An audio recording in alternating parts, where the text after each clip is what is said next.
I'd like to tell you about the strangest secret in the world. Some years ago, the late Nobel Prize-winning Dr. Albert Schweitzer was being interviewed in London, and a reporter asked him, "Doctor, what's wrong with men today?" And the great doctor was silent a moment, and then he said, "Men simply don't think." It's about this that I want to talk with you. We live today in a golden age. This is an era that man has looked forward to, dreamed of, and worked toward for thousands of years. But since it's here, we pretty well take it for granted. We in America are particularly fortunate to live in the richest land that ever existed on the face of the earth, a land of abundant opportunity for everyone. But do you know what happens? Well, let's take 100 men who start even at the age of 25. Do you have any idea what will happen to those men by the time they're 65? These 100 men who all start even at the age of 25 believe they're going to be successful. If you ask any one of these men if he wanted to be a success, he'd tell you he did. And you'd notice that he was eager toward life, that there was a certain sparkle to his eye, an erectness to his carriage, and life seemed like a pretty interesting adventure to him. But by the time they're 65, 1 will be rich. 4 will be financially independent. 5 will still be working. 54 will be broke. Now think a moment. Out of the 100, only 5 make the grade. Now why do so many fail? What has happened to the sparkle that was there when they were 25? What's become of the dreams, the hopes, the plans? And why is there such a large disparity between what these men intended to do and what they actually accomplished? When we say about 5% achieve success, we have to define success. And here's the best definition I've ever been able to find. Success is the progressive realization of a worthy ideal. If a man is working toward a predetermined goal and knows where he's going, that man is a success. If he's not doing that, he's a failure. Success is the progressive realization of a worthy ideal. Rollo May, the distinguished psychiatrist, wrote a wonderful book called Man's Search for Himself. And in this book he says, the opposite of courage in our society is not cowardice. It is conformity. And there you have the trouble today. It's conformity, people acting like everyone else without knowing why, without knowing where they're going. Now think of it. In America right now, there are over 18 million people 65 years of age and older. And most of them are broke. They're dependent on someone else for life's necessities. Now, we learn to read by the time we're 7. We learn to make a living by the time we're 25. Usually by that time, we're not only making a living, we're supporting a family. And yet by the time we're 65, we haven't learned how to become financially independent in the richest land that has ever been known.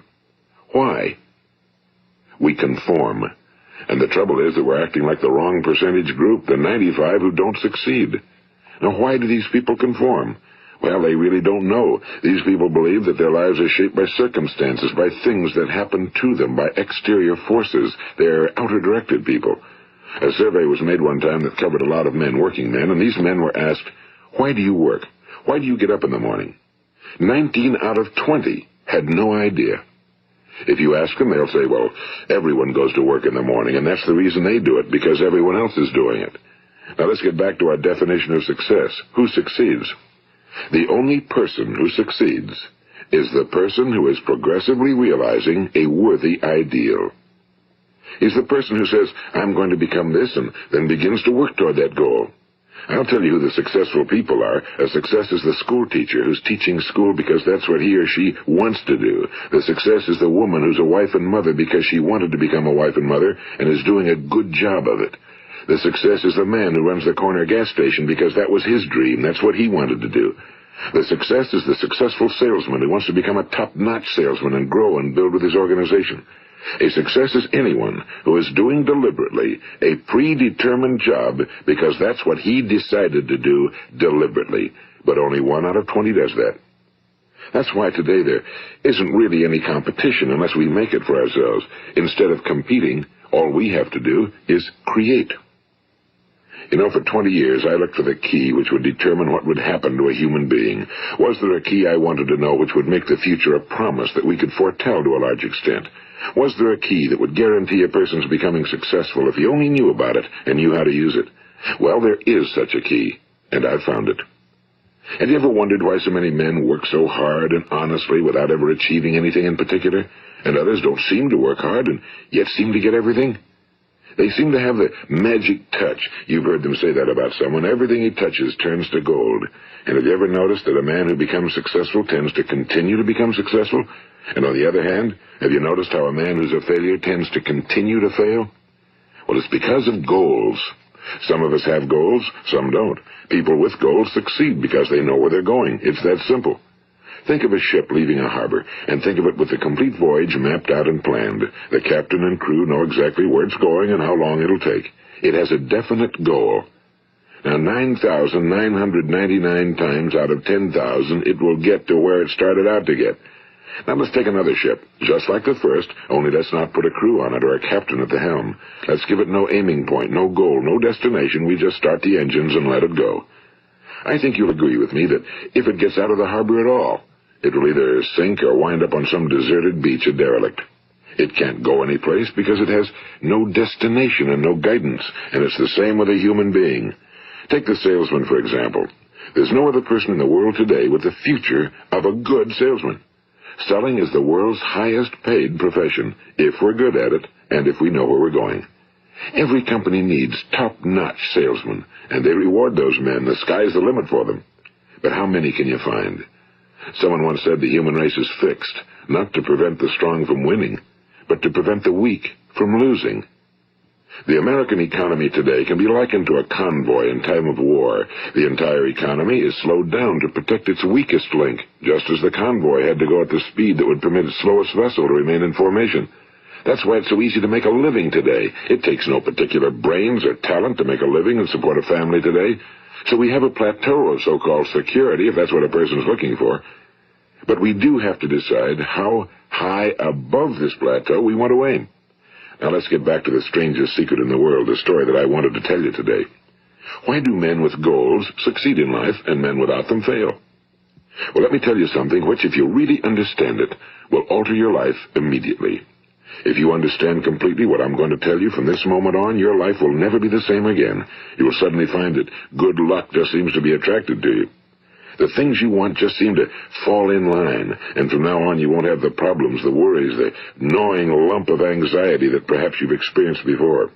Doubt, fear, well, they'll be things of the past. Here's the key to success and the key to failure. We become what we think about. Now let me say that again. We become what we think about. Throughout all history, the great wise men and teachers, philosophers and prophets have disagreed with one another on many different things. It's only on this one point that they are in complete and unanimous agreement. Listen to what Marcus Aurelius, the great Roman emperor, said. A man's life is what his thoughts make of it. Disraeli said this, everything comes if a man will only wait. I've brought myself by long meditation to the conviction that a human being with a settled purpose must accomplish it, and that nothing can resist a will that will stake even existence for its fulfillment.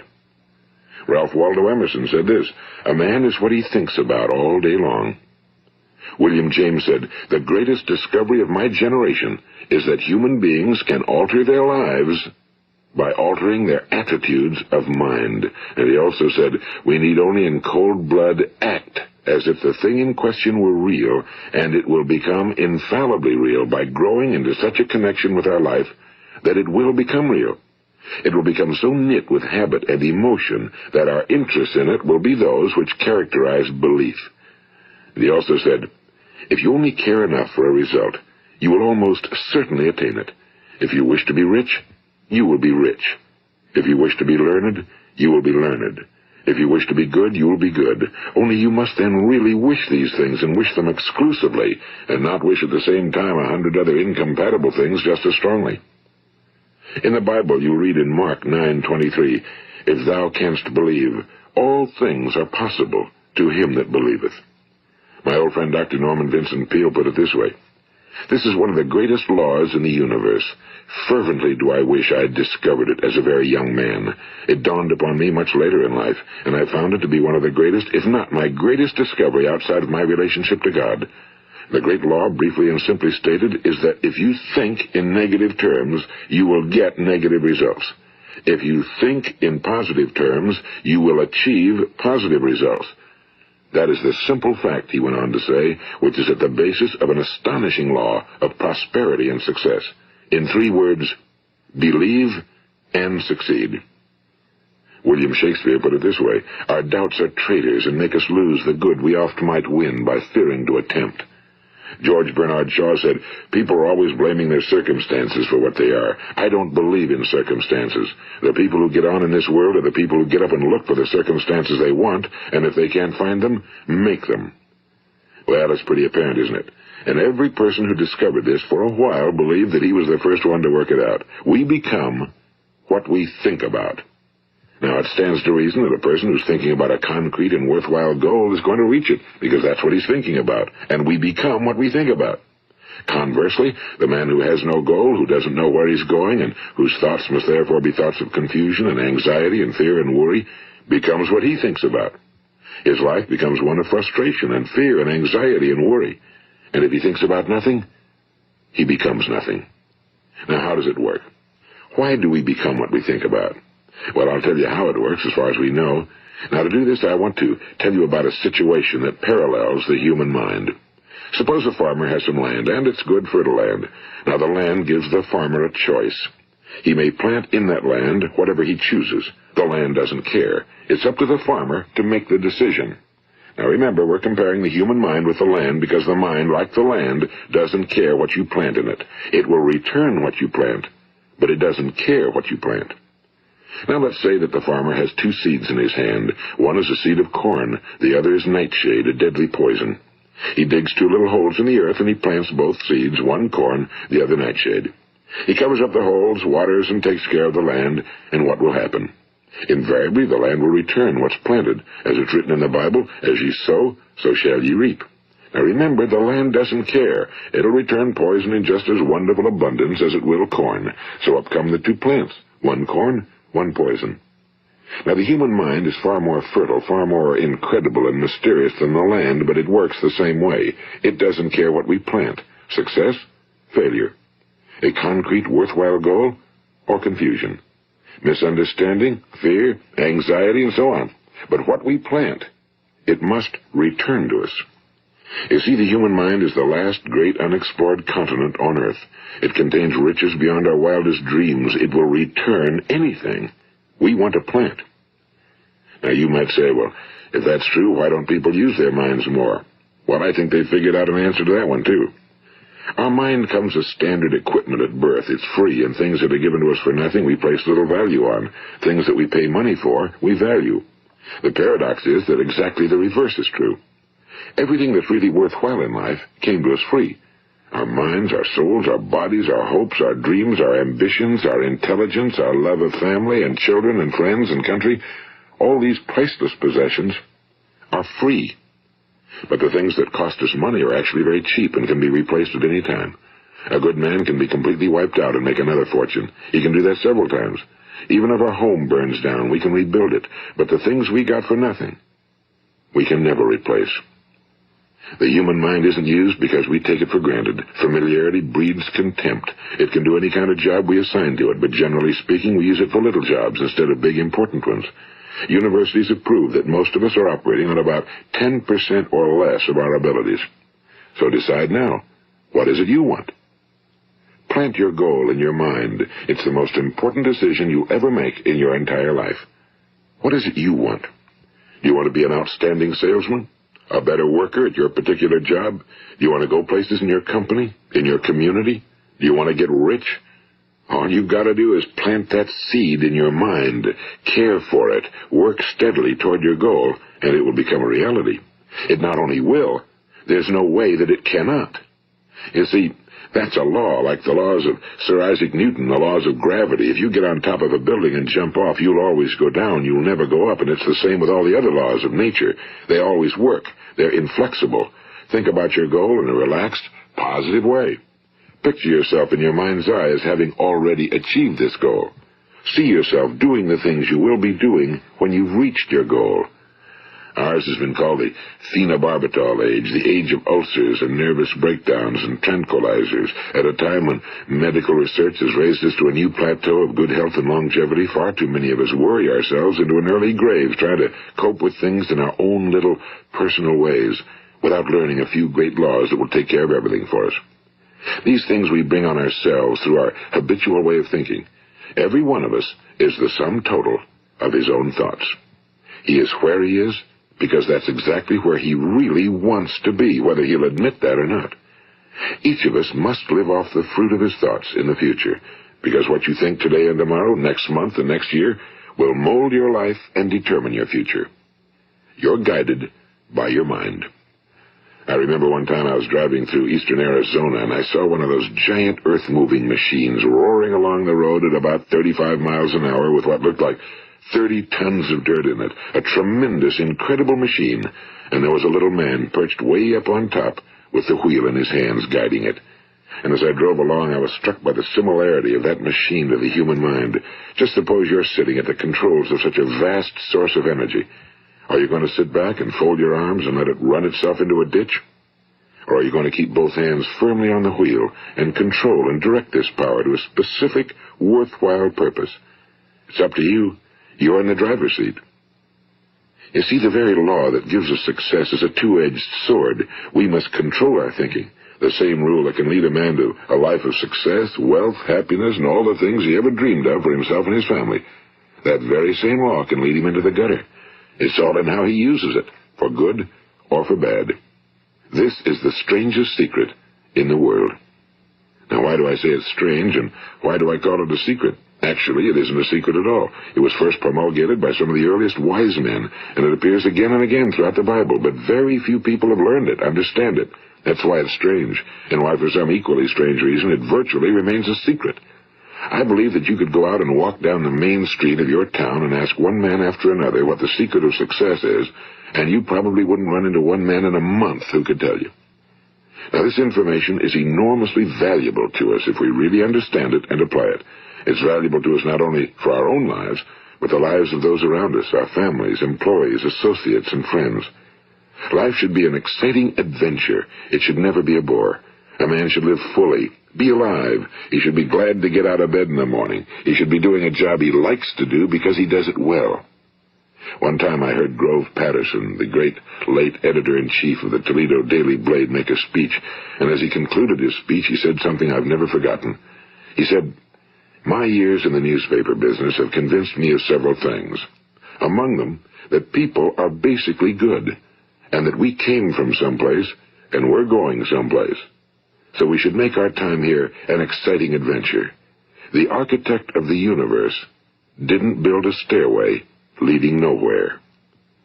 And the greatest teacher of all, the carpenter from the plains of Galilee, gave us the secret time and time again. As ye believe, so shall it be done unto you. I've explained the strangest secret in the world and how it works. Now, on this side, I want to explain how you can prove to yourself the enormous returns possible in your own life by putting this secret to a practical test. I want you to make a test that will last 30 days. It isn't going to be easy, but if you'll give it a good try, it will completely change your life for the better. Now, back in the 17th century, Sir Isaac Newton, the English mathematician and natural philosopher, gave us some natural laws of physics which apply as much to human beings as they do to the movement of bodies in the universe. And one of these laws is that for every action, there is an equal and opposite reaction. Simply stated, as it applies to you and me, it means we can achieve nothing without paying the price. The results of your 30-day experiment will be in direct proportion to the effort you put forth. To be a doctor, you must pay the price of long years of difficult study. To be successful in selling, and remember that each of us succeeds to the extent of his ability to sell. Selling our families on our ideas, selling education in schools, selling our children on the advantages of living the good and honest life, selling our associates and employees on the importance of being exceptional people. To, of course, the profession of selling itself. But to be successful in selling our way to the good life, we must be willing to pay the price. Now, what is that price? Well, it's many things. First, it's understanding emotionally, as well as intellectually, that we literally become what we think about, that we must control our thoughts if we're to control our lives. It's understanding fully that as ye sow, so shall ye reap. Second, it's cutting away all fetters from the mind and permitting it to soar as it was divinely designed to do. It's the realization that your limitations are self-imposed and that the opportunities for you today are enormous beyond belief. It's rising above narrow-minded pettiness and prejudice.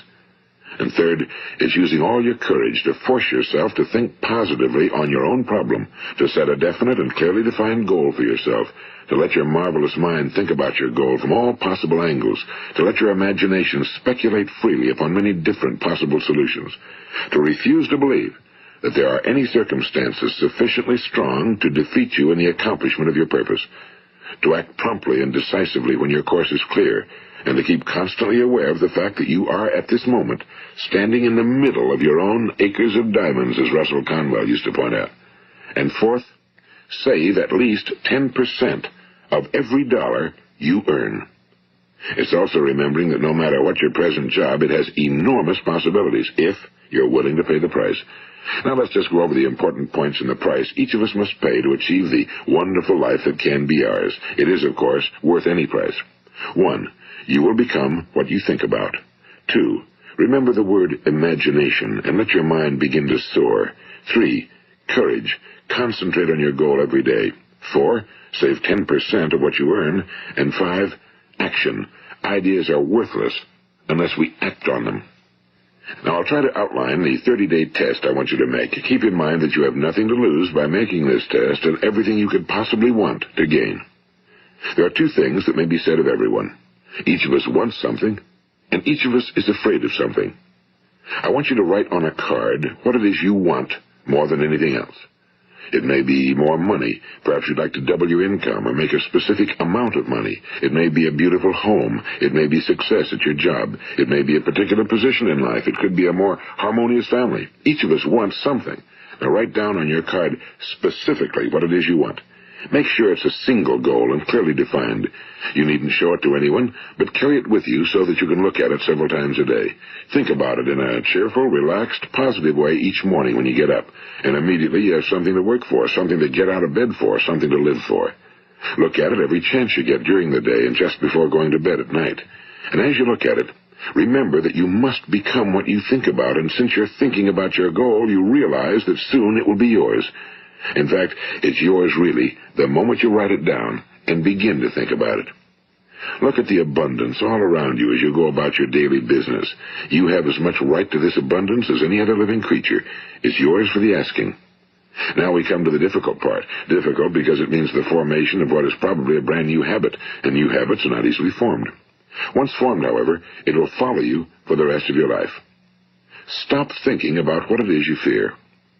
Each time a fearful or negative thought comes into your consciousness, replace it with a mental picture of your positive and worthwhile goal.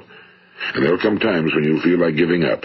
It's easier for a human being to think negatively than positively. That's why only 5% are successful. You must begin now to place yourself in that group. For 30 days, you must take control of your mind. It will think about only what you permit it to think about. Each day for this 30-day test, do more than you have to do. In addition to maintaining a cheerful, positive outlook, give of yourself more than you've ever done before. Do this knowing that your returns in life must be in direct proportion to what you give. The moment you decide on a goal to work toward, you're immediately a successful person. You are then in that rare and successful category of people who know where they're going. Out of every 100 people, you belong to the top 5. Don't concern yourself too much with how you're going to achieve your goal. Leave that completely to a power greater than yourself. All you have to do is know where you're going. The answers will come to you of their own accord and at the right time. Remember these words from the Sermon on the Mount, and remember them well. Keep them constantly before you this month of your test. Ask, and it shall be given you. Seek, and ye shall find. Knock, and it shall be opened unto you. For every one that asketh receiveth, and he that seeketh findeth, and to him that knocketh it shall be opened. It's as marvelous and as simple as that. In fact, it's so simple that in our seemingly complicated world, it's difficult for an adult to understand that all he needs is a purpose and faith. For 30 days, do your very best. If you're a salesman, go at it as you've never done before, not in a hectic fashion, but with the calm, cheerful assurance that time well spent will give you the abundance in return you deserve and want. If you're a homemaker, devote your 30-day test to completely giving of yourself without thinking about receiving anything in return, and you'll be amazed at the difference it makes in your life. No matter what your job, do it as you've never done it before for 30 days. And if you've kept your goal before you every day, you'll wonder and marvel at this new life you've found. Dorothea Brand, the outstanding editor and writer, discovered it for herself and tells about it in her fine book, Wake Up and Live. Her entire philosophy is reduced to the words, act as though it were impossible to fail. She made her own test with sincerity and faith, and her entire life was changed to one of overwhelming success. Now, you make your test for 30 full days. Don't start your test until you've made up your mind to stick with it. You see, by being persistent, you're demonstrating faith. Persistence is simply another word for faith. If you didn't have faith, you'd never persist. If you should fail during your first 30 days, by that I mean suddenly find yourself overwhelmed by negative thoughts, you've got to start over again from that point and go 30 more days. Gradually, your new habit will form until you find yourself one of that wonderful minority to whom virtually nothing is impossible. And don't forget the card. It's vitally important as you begin this new way of living. On one side of the card, write your goal, whatever it may be. On the other side, write the words we've quoted from the Sermon on the Mount. Ask, and it shall be given you. Seek, and ye shall find. Knock, and it shall be opened unto you.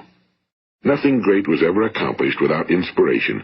See that during these crucial first 30 days, your own inspiration is kept at a peak. And above all, don't worry. Worry brings fear, and fear is crippling. The only thing that can cause you to worry during your test is trying to do it all yourself. Know that all you have to do is hold your goal before you. Everything else will take care of itself. Remember also to keep calm and cheerful. Don't let petty things annoy you and get you off course. Now, since making this test is difficult, some will say, why should I bother? Well, look at the alternative. No one wants to be a failure. No one really wants to be a mediocre individual. No one wants a life constantly filled with worry and fear and frustration. Therefore, remember that you must reap that which you sow. If you sow negative thoughts, your life will be filled with negative things. If you sow positive thoughts, your life will be cheerful, successful, and positive. Now, gradually, you will have a tendency to forget what you've heard on this recording. Play it often. Keep reminding yourself of what you must do to form this new habit. Gather your whole family around at regular intervals and listen to what's been said here. You know, most men will tell you that they want to make money without understanding the law. The only people who make money work in a mint. The rest of us must earn money. This is what causes those who keep looking for something for nothing or a free ride to fail in life. The only way to earn money is by providing people with services or products which are needed and useful. We exchange our time and our product or service for the other man's money. Therefore, the law is that our financial return will be in direct proportion to our service. Now, success is not the result of making money. Making money is the result of success, and success is in direct proportion to our service. Most people have this law backwards. They believe that you're successful if you earn a lot of money. The truth is that you can only earn money after you're successful. It's like the story of the man who sat in front of the stove and said to it, "Give me heat, and then I'll add the wood." How many men and women do you know, or do you suppose there are today, who take the same attitude toward life? There are millions. We've got to put the fuel in before we can expect heat. Likewise, we've got to be of service first before we can expect money. Don't concern yourself with the money. Be of service, build, work, dream, create. Do this, and you'll find there's no limit to the prosperity and abundance that will come to you. Prosperity, you know, is founded upon a law of mutual exchange. Any person who contributes to prosperity must prosper in turn himself. Sometimes the return will not come from those you serve, but it must come to you from someplace, because that's the law. For every action, there is an equal and opposite reaction. As you go daily through your 30-day test period, remember that your success will always be measured by the quality and quantity of service you render, and money is a yardstick for measuring this service. No man can get rich himself unless he enriches others. Now, there are no exceptions to a law. You can drive down any street in America and from your car estimate the service that's being rendered by the people living on that street. Had you ever thought of this yardstick before? It's interesting. Some, like ministers and priests and other devoted people, measure their returns in the realm of the spiritual, but again, their returns are equal to their service. Once this law is fully understood, any thinking person can tell his own fortune. If he wants more, he must be of more service to those from whom he receives his return. If he wants less, he has only to reduce his service. This is the price you must pay for what you want. If you believe you can enrich yourself by deluding others, you can end only by deluding yourself. It may take some time, but just as surely as you breathe, you'll get back what you put out. Don't ever make the mistake of thinking you can avert this. It's impossible. The prisons and the streets where the lonely walk are filled with people who tried to make new laws just for themselves. We may avoid the laws of man for a while, but there are greater laws that cannot be broken. An outstanding medical doctor recently pointed out 6 steps that will help you realize success. 1. Set yourself a definite goal. 2. Quit running yourself down. 3. Stop thinking of all the reasons why you cannot be successful and instead think of all the reasons why you can. 4. Trace your attitudes back through your childhood and try to discover where you first got the idea you couldn't be successful, if that's the way you've been thinking. 5. Change the image you have of yourself by writing out a description of the person you would like to be. And 6. Act the part of the successful person you have decided to become. The doctor who wrote those words is a noted West Coast psychiatrist, Dr. David Harold Fink. Do what the experts since the dawn of recorded history have told you must do. Pay the price by becoming the person you want to become. It's not nearly as difficult as living unsuccessfully. Make your 30-day test, then repeat it again, and each time it will become more a part of you until you'll wonder how you could ever have lived any other way. Live this new way, and the floodgates of abundance will open and pour over you more riches than you may have dreamed existed. Money? Yes, lots of it. But what's more important, you'll have peace. You'll be in that wonderful minority who lead calm, cheerful, successful lives. Start today. You have nothing to lose, but you have a whole life to win. This is Earl Nightingale, and thank you.